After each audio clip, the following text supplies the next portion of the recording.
पंजाब के वो आलीशान घर, वो माहौल, जरा सोचिए, जहाँ किटी पार्टियां सिर्फ गपशप का जरिया नहीं है। नहीं, बिल्कुल नहीं, वो तो एक अखाड़ा है। हाँ, रुतबे का, साख का और ताकत का। हम्म, और इसी दुनिया के बीच से दो औरतों की कहानी निकलती है, सुख और गगन। और उनका नाम भी तो क्या खास है, फाफे कुट्टनिया। मतलब धोखेबाजी की उस्ताद। तो चलिए आज इसी कहानी में जरा गहराई से उतरते हैं।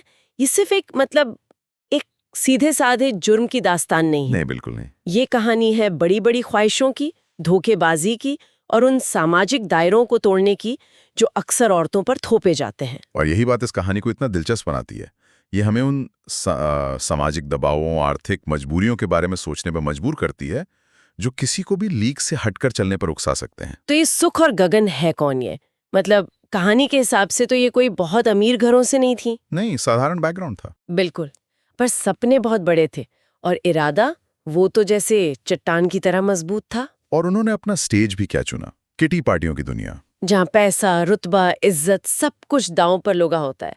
और यहीं से मामला असल में दिलचस्प होना शुरू होता है। हाँ, क्योंकि वो इन पार्टियों में जाती थी और हफ्ते दर हफ्ते अलग अलग शहरों में, अलग अलग ग्रुप्स में वो एक नामुमकिन सा काम करती थीं। लगातार जीतना। लगातार लोग तो कानाफूसी करने लगे होंगे, कुछ जलते होंगे, कुछ।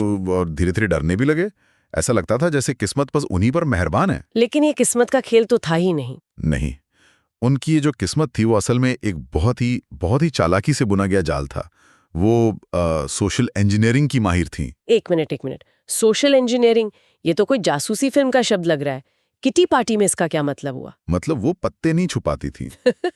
तो फिर वो लोगों के दिमाग से खेल रही थी। इसे ऐसे समझिए, वो अपना होमवर्क करके आती थी। होमवर्क मतलब वो लोगों की कमजोरियों को, उनकी इच्छाओं को पढ़ लेती थी। कहानी में एक सीन है जहां वो एक ऐसी औरत को पहचानती हैं जिसे दिखावे का बहुत शौक है। अच्छा, तो वो जानबूझकर उसे कुछ छोटी छोटी बाजियां जीतने देती हैं। ताकि उसका कॉन्फिडेंस बढ़ जाए। एग्जैक्टली।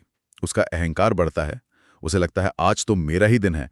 और फिर जब सबसे बड़ी बाजी लगती है, वो जोश जोश में बड़ा दाव खेलती है और सब कुछ हार जाती है। और वो सारा पैसा सीधा सुख और गगन की जेब में। वाह, ये पत्तों का नहीं, ये तो मनोविज्ञान का खेल था। उनकी हर मुस्कान, हर हंसी। यहां तक कि बड़ी जीत से पहले जानबूझकर हारी गई एक छोटी सी बाजी भी, सब कुछ एक सोची समझी रणनीति का हिस्सा था। कमाल है। और जो एक्टर्स हैं, नीरू बाजवा और तानिया, उनके चेहरे पर वो मासूमियत, जिसके पीछे इतना शातिर दिमाग है, वो किसी को नजर ही नहीं आता। बिल्कुल, ये कला थी। उन्हें पता था कि कब पीछे हटना है और कब आगे बढ़कर सब कुछ जीत लेना है। जहां बाकी लोग अपने पत्ते देख रहे थे, वो लोगों के चेहरे पढ़ रही थीं। हाँ, उनकी असुरक्षा, उनका लालच, यही उनकी असली ताकत थी। लेकिन इतनी बड़ी और लगभग नामुमकिन जीत की लकीर आखिर कब तक छिपी रह सकती थी? नहीं रह सकती थी। किसी न किसी का ध्यान तो खींचना ही था। और यही कहानी में एंट्री होती है इंस्पेक्टर हिम्मत सिंह की। हाँ, हिम्मत सिंह। कहानी उन्हें एक ईमानदार, अपने काम के पक्के पर थोड़े सीधे साधे पुलिस वाले के तौर पर दिखाती है। वो उस तरह का अफसर है जो नियमों से चलता है, हर चीज में तर्क और सबूत ढूंढता है। और जब सुख और गगन की लगातार जीत के आंकड़े उसकी मेज पर पहुंचते हैं, तो उसका वो गणित वाला दिमाग घटक जाता है। बिल्कुल। उसके लिए एक पहेली थी। देखिए, जीतने और हारने की संभावना का एक गणित होता है। हाँ, और इन दोनों औरतों के जो नतीजे थे, वो उस गणित के हर नियम को तोड़ रहे थे। तो जो पहले एक छोटा सा शक था, वो जल्दी एक पक्की जांच में बदल गया। हाँ, लेकिन यहाँ कोई एक्शन फिल्मों वाली भागदौड़ नहीं है। नहीं, ये एक दिमागी जंग है। हाँ, जिसमें छिपकर निगरानी करना, बातों बातों में सवाल पूछना, उनके उस ग्लैमरस मुखौटे के पीछे झांकने की कोशिश करना। और ये बहुत दिलचस्प टकराव है। एक तरह से बिल्ली और चूहे का खेल, लेकिन यहाँ पता लगाना मुश्किल है कि कौन बिल्ली है और कौन चूहा। सही कहा। इंस्पेक्टर के पास कोई ठोस सबूत तो है नहीं, बस एक शक है, और उसे ये साबित करना है कि उनकी किस्मत असल में एक धोखा है, और ये साबित करना आसान नहीं होगा। और यही कहानी का असली मुद्दा सामने आता है। ये सिर्फ चोर पुलिस का खेल नहीं है। तो क्या है ये? ये दो अलग अलग तरह की ताकतों का टकराव है। एक तरफ सुख और गगन की वो अनौपचारिक सामाजिक ताकत, जो उन्होंने अपनी चालाकी से बनाई है, और दूसरी तरफ पुलिस की औपचारिक यानी कानून की ताकत। और ये एक बड़ा सवाल भी खड़ा करता है। क्या? कि किस मोड़ पर किसी की अविश्वसनीय जीत एक जुर्म बन जाती है? क्या सिर्फ इसलिए कि कोई लगातार जीत रहा है, हम मान लें कि वो धोखा दे रहा है? ये तो बहुत दिलचस्प सवाल है। क्योंकि उन्हें पकड़ने के लिए इंस्पेक्टर को उनके खेल के मैदान में उतरना होगा, उनकी दुनिया को समझना होगा, जो कानून की किताबों के सीधे साधे नियमों से बहुत अलग है।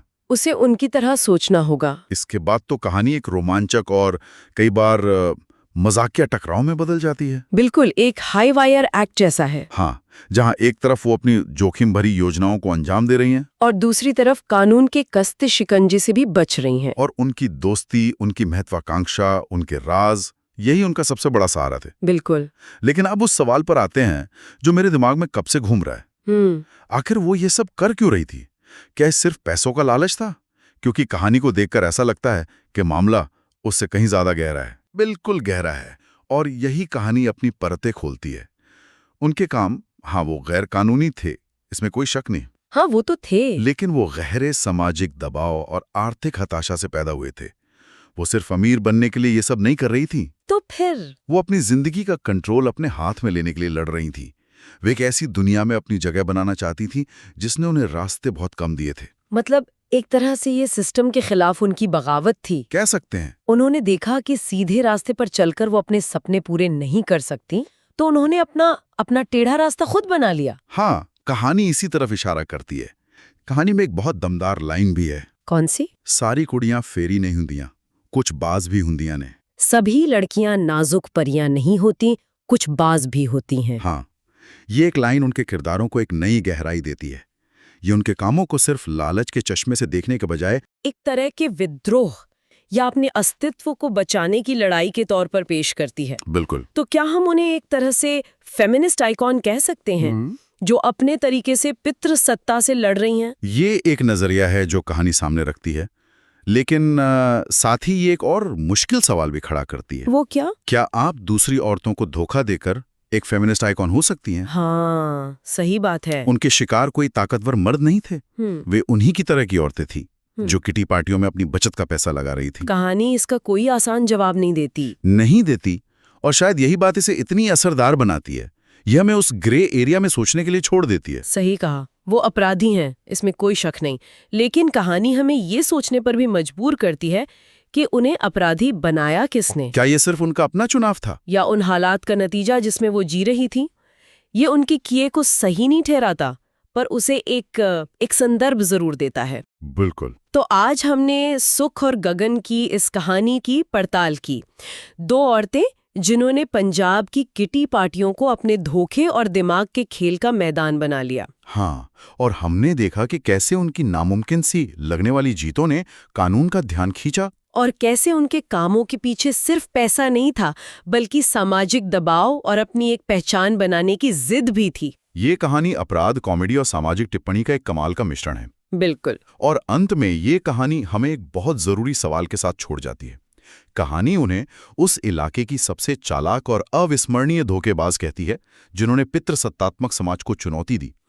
तो ये हमें सोचने पर मजबूर करता है कि हम नियमों को तोड़ने वाले एक अपराधी और अपने वजूद को बचाने के लिए नियमों को मोड़ने वाले एक इंसान के बीच वो लकीर कहाँ खींचते हैं। और एक ऐसे सिस्टम में जो कई लोगों के लिए पहले से ही पक्षपाती हो। हाँ, हम उन लोगों को कैसे आंकते हैं जो उस सिस्टम को मात देने के लिए अपना खेल खुद बनाते हैं।